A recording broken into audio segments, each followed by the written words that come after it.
Hello everyone, my name is Ajay Patel. I have done BTech in Electrical Engineering and MTech in Power Electronics. I have been teaching physics for last 10 years, especially for JEE mains and NEET exam.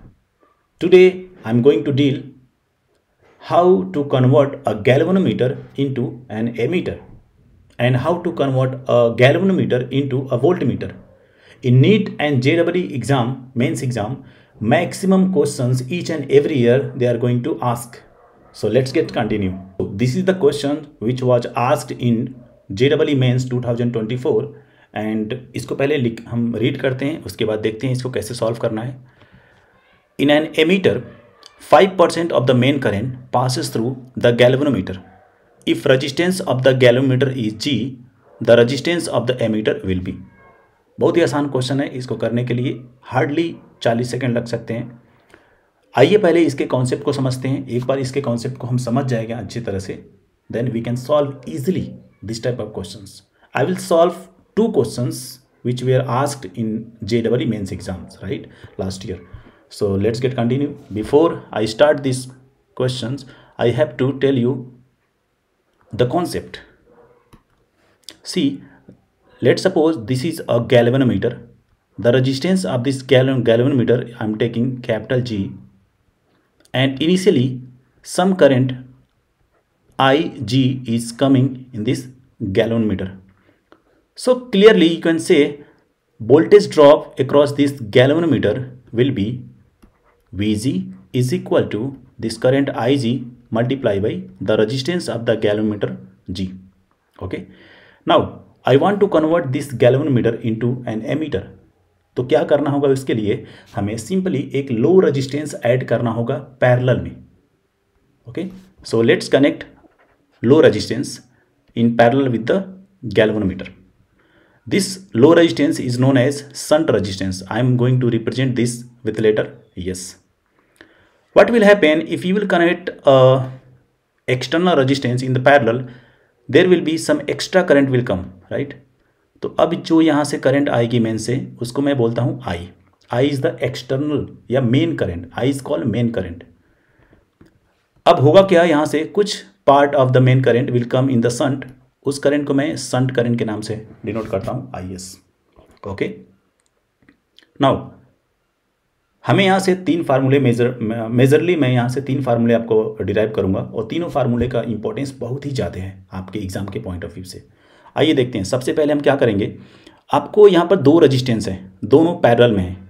आप galvanometer के resistance को अलग से भी denote कर सकते हो आप ऐसे. This is the galvanometer resistance G and this is shunt resistance. Yes, यहाँ से जो बाहर से करंट आ रही है वो I है. गैलोमीटर में जो करंट जा रही है that is Ig and the shunt resistance is I am taking IS. Okay, now यहाँ पर एक कॉन्सेप्ट है. कॉन्सेप्ट क्या है, अगर 2 पैरेलल में रेजिस्टेंस कनेक्टेड हो तो करंट डिवाइड होती है. सो करंट डिवीजन लॉ आप कह सकते हो. करंट डिवीजन लॉ क्या होता है ये, आइए समझते हैं.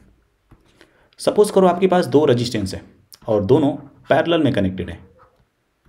पहला रेजिस्टेंस आपका है R1 ओम और दूसरा है आपका R2 ohm. Okay, now some current I is coming here. What will happen, this current will divide into 2 parts. Let's say I1 is going in R1 ohm and I2 is going in R2 ohm. और आपसे पूछा जाए बताओ आप R1 में कितनी current flow कर रही है, I1 की वैल्यू क्या होगी. सो करना क्या होता है, जो अपोजिट में जो ब्रांच कनेक्टेड है R2 उसको ऊपर रखना है, डिवाइडेड बाई दोनों रेजिस्टेंस को प्लस करना है. So R1 plus R2 multiply by total current बाहर से जो आ रही है I. So this is the formula to find current in parallel branch. अगर आपको I2 पता करना है सेकेंड ब्रांच में, सो क्या करेंगे हम लोग, ऊपर वाली रेजिस्टेंस को अपोजिट में जो ब्रांच कनेक्टेड है that is R1 ohm divided by दोनों रेजिस्टेंस को प्लस करेंगे R1 plus R2 multiply by current I. So this is the formula of current division rule. ये ऐसे ही हम यहाँ पर पता कर सकते हैं. सी, इस गैलोमीटर में 2 रेजिस्टेंस हैं. इस सर्किट में एक गैलोमीटर का रेजिस्टेंस और दूसरा शंट रेजिस्टेंस, और दोनों को पैरेलल में आपने कनेक्ट किया है. अगर मैं पूछूँ आपसे कि what is the current in galvanometer, that means I G, so you can say sir S divided by G plus S multiply by total main current I. This is the first important formula.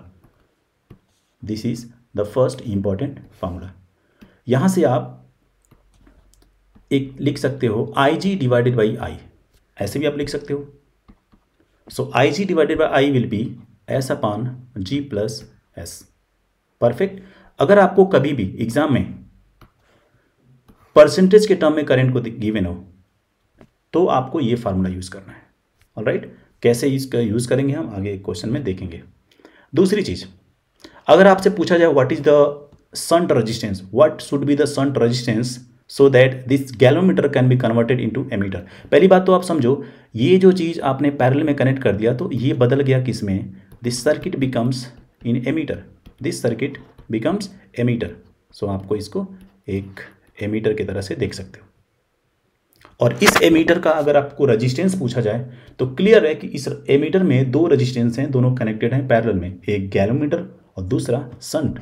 So resistance of ammeter, ये पहला formula हो गया आपका. दूसरा, resistance of ammeter,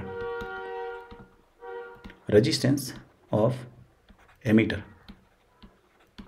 how to find the resistance of ammeter will be, दो resistance parallel में connected हैं तो पैरेलल कॉम्बिनेशन ऑफ रेजिस्टेंस आप यूज कर सकते हो clearly.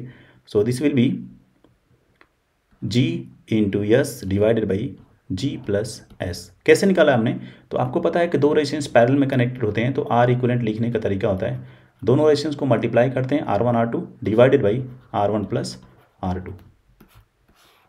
1 by R1 plus 1 by R2 से ये मैंने निकाला, उसको रिवर्स कर दिया, ये आंसर मिल जाएगा.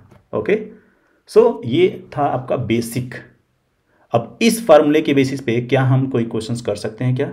सो डेफिनेटली हम कर सकते हैं. आइए एक क्वेश्चन देखते हैं which was asked in this year 2024. इस क्वेश्चन को करने का वही तरीका है, सिंपली कैसे सॉल्व करेंगे आइए देखते हैं. यहाँ पर मैं यहीं पे सॉल्व करता हूँ इसको.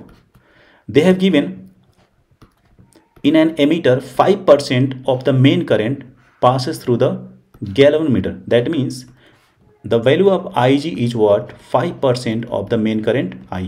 So यहाँ से आप क्लियरली लिख सकते हो Ig upon I will be 5%. 5% means what? 5 by 100. And if you solve it, you'll get 1 by 20. 1 by 20. Now, since Ig upon I, इसकी वैल्यू लिखने का तरीका क्या है? आई जी अपान आई, आप यहाँ पे देखो आई जी अपान आई की वैल्यू क्या लिखा आपने, S upon G plus S. So clearly यहाँ पे लिख लो आप S upon G plus S. Now do you know what is the value of S? They have given some shunt resistance. No, actually they haven't given, इन्होंने नहीं दिया है. They are asking if the resistance of the galvanometer is G the resistance of the ammeter. Actually they are asking the resistance of ammeter, they are asking this question, right. तो उसके लिए हमें yes निकालना होगा, yes निकाल करके यहाँ पे रखेंगे, आंसर हो जाएगा. सो चलिए आइए देखते हैं. I G upon I you are getting 1 by 20. इसको थोड़ा सॉल्व करते हैं, क्रॉस मल्टीप्लाई करेंगे, this will be 20 S is equal to G plus S. Take S in the left side, so 20 S minus S equal to G. So 19 S equal to G. So S will be G by 90. Okay, now just put the value here. Therefore, resistance of emitter will be what? Gs upon G plus S. Just put the value. G into S की value क्या निकाला आपने? G divided by 19 whole divided by G plus G divided by 19. इसको solve करते हैं, cross multiply करके LCM लेकर के 19G plus G 20G होगा. सो G into G divided by 19 whole divided by 20G divided by 19. 19 cancel out, G cancel out. So answer will be G by 20. So this is the resistance of emitter which is equal to G by 20. And this must be the answer. आइए देखते हैं. Okay, सो यहाँ पर यह answer थोड़ा सा mistake था, answer should be this one. ये G by 200 नहीं होगा. ओके, सो उम्मीद करता हूँ आपको चीज़ें समझ में आई होंगी. इस तरह से एक क्वेश्चन और है, उसको भी आप कर सकते हो। Let's solve this question. आइए इस क्वेश्चन को सॉल्व करते हैं। ये जेईई मेंस 2022 में आया हुआ है। A 72 ohm galvanometer is shunted by a resistance of 8 ohm. The percentage of total current which passes through the galvanometer. That means यहाँ पर percentage current पूछ रहा है। So solution कैसे करेंगे? Very easy. If you want, you can write down the given data. The given data क्या क्या है इसमें? The resistance of the galvanometer they have given 72 ohm, and they are connected a shunt resistance of 8 ohm. So shunt resistance is 8 ohm, and they are asking Ig upon I is equal to question mark in terms of percentage they are asking. So आइए निकालते हैं, कैसे solve करेंगे। I G divided by I will be what, it will be S upon G plus S. Okay, so just put the value S they have given 8 divided by 72 plus 8 which will be 8 by 80। Okay, so I G upon I will be 8 by 80, that is 1 by 10। So I G divided by I is 1 by 10। Percentage में चाहिए आपको तो just multiply this number with 100। So cancel out होकर के आपको मिलेगा 10%। So the answer will be percentage I G upon I will be equal to 10%, और ये होगा हमारा आंसर। सो आपने देखा कि कितने आसानी से हमने जेईई मेंस के क्वेश्चंस को अटेम्प्ट किया। मैक्सिमम क्वेश्चंस आपको फार्मूला बेस्ड, कॉन्सेप्ट बेस्ड ही एग्जाम में आते हैं। अगर आपको फार्मूला याद है, आपको कॉन्सेप्ट पता है बेसिक, तो आप इजीली एग्जाम को क्रैक कर सकते हैं। उम्मीद करता हूँ आपको क्वेश्चन समझ में आया होगा, कॉन्सेप्ट समझ में आया होगा। Thank you so much.